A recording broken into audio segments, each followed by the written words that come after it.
Et salut à toi, j'espère que tu vas bien. Nouvel épisode du podcast Nourris ta santé. Aujourd'hui, c'est l'épisode numéro 52 et dans cet épisode, je vais te parler du meilleur shaker à prendre pendant ta séance.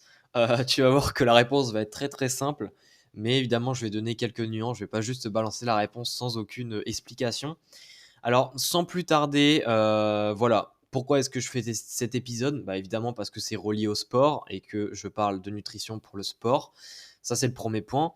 Mais aussi parce que de plus en plus de personnes, surtout des personnes qui débutent dans certains sports, se mettent à acheter des compléments, etc., des shakers à prendre pendant la séance sans vraiment savoir pourquoi. C'est juste parce qu'elles ont vu leur influenceur le faire sur Instagram ou je ne sais quoi. Et du coup, je me dis que c'est toujours bon de faire un rappel là-dessus, de remettre les points sur les i en mode faire bien comprendre dans quelle situation il est intéressant de faire ça, dans quelle situation il est plutôt intéressant de faire ça. Et du coup, voilà, me voici aujourd'hui pour vous parler de ça. Donc, on commence tout de suite. Alors, déjà, quel est le meilleur shaker pour. Là, quand je dis meilleur shaker, c'est pour toujours 90% des gens environ. Il y a toujours des pourcents qui sont épargnés parce que ce sont des cas différents et je vais revenir dessus après. Alors, pour 90% des gens, le meilleur shaker pendant cette séance, c'est tout simplement de l'eau. Il faut pas chercher plus loin, c'est de l'eau. Pourquoi? Alors, déjà, l'eau est très importante, enfin, c'est très important de boire de l'eau pendant sa séance pour éviter la déshydratation. L'eau, évidemment, apporte des minéraux à côté, apporte un petit peu de calcium, apporte un petit peu de magnésium, etc. Mais c'est pas ça le principal. Évidemment, ça a son intérêt aussi parce que ces nutriments, notamment, participent dans tout ce qui est contraction musculaire, notamment le magnésium, mais aussi le potassium d'une certaine manière, mais aussi le calcium. Et, euh, et d'autres rôles métaboliques en fait qui ont un lien avec la performance sportive, mais c'est surtout que l'eau en elle-même est super importante pendant les séances de sport, parce que pendant les séances de sport, évidemment, plus ou moins selon le sport, il y a des pertes hydriques, parce qu'il y a la transpiration, et donc cela amène à des déshydratations. Donc, durant une séance de sport, en fait, il faut boire de façon à prévenir une déshydratation qui peut largement dégrader la performance. C'est-à-dire qu'une déshydratation qui est même autour des 5% peut être très fatale enfin pas fatale, mais peut-être très problématique sur la performance. Ça peut diminuer de plus de 20% la performance sportive. Encore une fois, ça dépend du sport qu'on fait. Ça n'a pas le même impact. Ça dépend aussi de la saison où on fait, de la saison où on fait le sport. Après, ça impacte plutôt la transpiration. Mais enfin bref, les apports hydriques sont super importants pendant la séance pour équilibrer en fait, pour prévenir la déshydratation et pour rester, on va dire, à son top performance. Donc ça, c'est le pourquoi. Pourquoi est-ce que je dis de l'eau et pas, par exemple, de la protéine en poudre avec de l'eau ou je ne sais quoi? Tout simplement parce que ça dépend du contexte, mais la plupart du temps, quand on fait une séance de sport, on a fait au moins un repas plus tôt dans la journée. Donc même si c'est le matin, souvent on a eu le petit-déj. Et du coup, ça veut dire qu'on a déjà consommé des nutriments durant ce repas.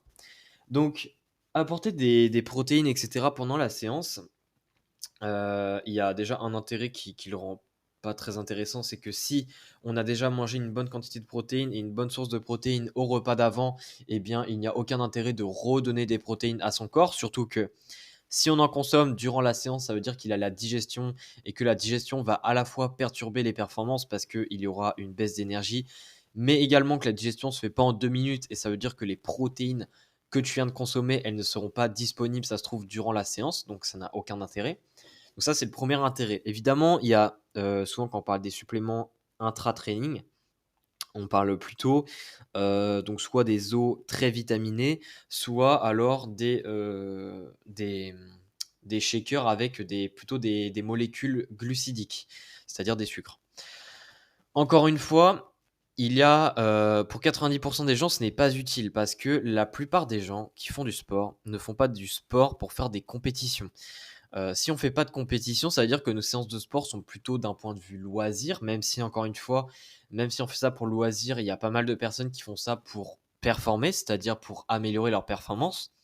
Toutefois, souvent, c'est pas des séances qui durent 2 heures, c'est pas des séances qui durent 3 heures, c'est pas comment dire? C'est pas des séances où on est à full intensité pendant 2-3 heures. Évidemment, on a un entraînement structuré, mais encore une fois, il y a eu le repas d'avant qui joue en fait dans l'apport, des nutriments, donc qui donne des protéines et des glucides. Encore une fois, si on planifie mal, on élabore mal son repas avant sa séance, là, c'est un autre problème. Ça veut pas dire, c'est pas parce qu'on élabore mal le repas d'avant et du coup on n'a pas ce qu'il faut durant la séance qu'il faut prendre un supplément. Là, le problème n'est pas là. Le problème, c'est du repas avant. Donc c'est le repas d'avant qu'il faut ajuster. Mais tout ça pour dire que les 10% qui restent, des personnes, en gros, les personnes pas concernées par juste boire de l'eau, c'est des personnes souvent qui font plutôt de la compétition, qui ont même carrément ça comme métier. Et du coup, là, il y a peut-être nécessité de prendre des glucides pour la simple et bonne raison que peut-être ces personnes s'entraînent énormément, elles ont des apports énergétiques très élevés, donc ça peut être une des raisons.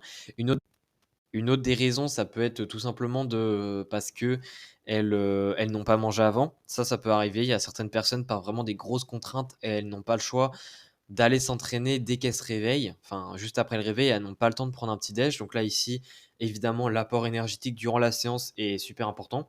J'en ai d'ailleurs parlé de ce point-là dans l'épisode de podcast précédent. Donc je t'invite à aller l'écouter, surtout si tu es quelqu'un qui a du mal à manger le matin ou alors qui ne mange pas le matin.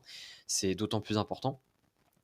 Et sinon, ça peut être aussi avoir un intérêt si l'entraînement est super long. Il y a par exemple des personnes, des sportifs professionnels, qui n'ont pas le choix d'apporter de l'énergie durant leur entraînement parce elles chevauchent. Enfin, il y a quasiment 2 entraînements en fait, qui se chevauchent. C'est-à-dire qu'elles ont 2 heures de ça, et après, elles ont à peine 15 minutes de repos, et après, elles ont un autre entraînement. Donc ici, évidemment, même si on peut manger entre les 15 minutes entre les 2 entraînements, il est nécessaire pour combler davantage les apports de manger durant la séance.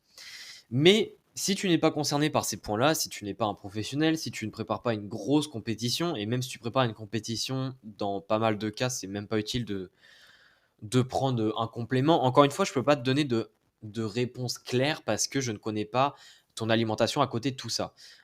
Tous tes repas à côté de ta séance vont avoir un impact sur la réponse à cette question. Est-ce qu'il faut juste prendre de l'eau pendant ta séance ou pas? Ça dépend du repas d'avant, ça dépend des repas d'après, parce que est-ce que tu as les bons apports dans ta journée? Ça dépend également de ton style de vie, parce que ça va impacter tes apports, ça va impacter ta performance. Donc, il y a beaucoup de points à prendre en compte, mais je voulais quand même faire un gros rappel pour te dire que dans quasiment tous les cas, la meilleure solution et la solution la plus simple, c'est de prendre de l'eau. Parce que, en fait, si tu prends d'autres choses, et cetera, tu dois te dire: «Oui, mais ça va que augmenter ma performance, donc autant en prendre». Alors déjà, ça a un coût, que certaines personnes ne peuvent pas forcément se permettre, ou du moins, c'est pas du tout la priorité. Mais c'est surtout, encore une fois, il y a l'aspect digestion. Si déjà, il faut que ton corps, il ait l'habitude de digérer des choses pendant une séance de sport. Ça, c'est quelque chose où ton corps, il demande pas mal de temps pour s'y adapter. Donc, c'est quelque chose qu'il faut faire avec modération, et il faut être enfin, faut se conduire assez intelligemment là-dessus pour éviter de totalement pourrir sa performance. Il y a aussi un autre point, c'est que tout simplement, il y a des fois pas d'intérêt à, à consommer de l'énergie. Enfin, comment dire? Il y a tout simplement aucun intérêt. C'est-à-dire que parfois, certaines personnes veulent prendre quelque chose parce qu'elle a vu telle personne en prendre, elle se dit: «OK, c'est cool», mais au final, ça n'a aucun intérêt parce que la personne, par exemple, elle a déjà pris une collation de 30 minutes avant sa séance. Donc là, encore une fois, ça a vraiment zéro intérêt de le faire. Et puis, le dernier point, c'est que évidemment, ça dépend du sport. Il y a des sports où il est bien plus probable d'avoir besoin de consommer durant la séance que d'autres sports. Je prends un gros exemple, heu les sports d'endurance, il est bien plus probable de prendre quelque chose durant sa séance qu'un sport de force où la séance est intense mais dure 60 minutes maximum, tu vois. Alors que si c'est une séance d'endurance qui dure 2-3 heures, là oui, c'est d'autant plus important. Et ça dépend aussi du sport vraiment en spécificité, pas que si c'est un sport de force ou un sport d'endurance, ça dépend aussi vraiment du sport en lui-même. C'est-à-dire que euh, enfin, l'apport, comment dire? Déjà, il y a la forme du supplément que tu prends. Soit il est solide, soit il est liquide. Par exemple, liquide, ça sera mieux pour les personnes qui font de la course à pied notamment. Bon, après, maintenant, il y a pas mal de produits qui sont conçus pour, hein. Mais bref, il y a énormément de facteurs à prendre en compte, mais ça sert à rien que je te les explique tout là en détail. Déjà, je pense que là, j'ai assez parlé de ça. Parce que, encore une fois, il y a de très très fortes chances que toi qui écoutes ce podcast maintenant, tu fais partie de la personne, enfin des personnes qui ont juste besoin de boire de l'eau durant leur séance. Parce qu'elles ne sont pas concernées par tous les points que j'ai cités. Donc voilà. Et puis encore une fois, il y a être concerné et être vraiment concerné, quoi. Même si tu te reconnais dans un point, il faut que tu sois un petit peu honnête avec toi-même et que tu te dises: «OK, est-ce que je suis vraiment concerné par ça ou pas?» S'il y a qu'un seul point, dans tous ceux que j'ai cités qui te concerne, c'est probablement que ça te concerne pas vraiment. Donc voilà. Encore une fois, il faut tester, hein, il faut aussi tester. Pourquoi pas, si tu as déjà testé un supplément, juste tester avec de l'eau et voir s'il y a vraiment une différence sur ta performance. Encore une fois, c'est pas ici pour faire joli. Les suppléments, ça doit vraiment avoir un intérêt. Si tu vois pas vraiment de différence, ça sert à rien d'en prendre. Ou c'est que tu en as pas besoin en fait, tout simplement. Donc voilà, j'en ai fini pour cet épisode de podcast. N'hésite pas si tu as des questions, si tu as besoin de plus d'informations sur un point que j'ai peut-être pas assez précisé, à m'envoyer un message sur Instagram. Je répondrai avec plaisir. Et d'ailleurs, n'hésite pas à me suivre sur Instagram si c'est pas le cas. Sinon, si tu veux aller beaucoup plus loin dans ta performance sportive, je t'invite à t'intéresser à la base de données BDO que je propose. Donc le lien est dans la description de l'épisode de podcast. C'est tout simplement une base de données alimentaire qui regroupe plus de 400 aliments en détail, avec d'autres outils comme par exemple le calcul de tes apports énergétiques journaliers et avec tout ça automatisé, hein, avec tout simplement des calculs automatiques qui se font pour que tu puisses connaître tes apports dans la journée selon ton objectif pour l'atteindre. Évidemment, il y a d'autres outils, c'est également d'autres outils où je travaille actuellement dessus, c'est-à-dire qu'il y a régulièrement des mises à jour sur cette base de données. Donc, le paiement se fait en une fois, donc il n'y a pas besoin de racheter la base de données après les mises à jour. Ça se fait automatiquement. Mais voilà, si tu veux plus d'infos, c'est dans la description du podcast. Et puis sinon, on se dit à la prochaine. Parce que je compte sur toi pour mettre ça en pratique. Et on se dit ciao ciao.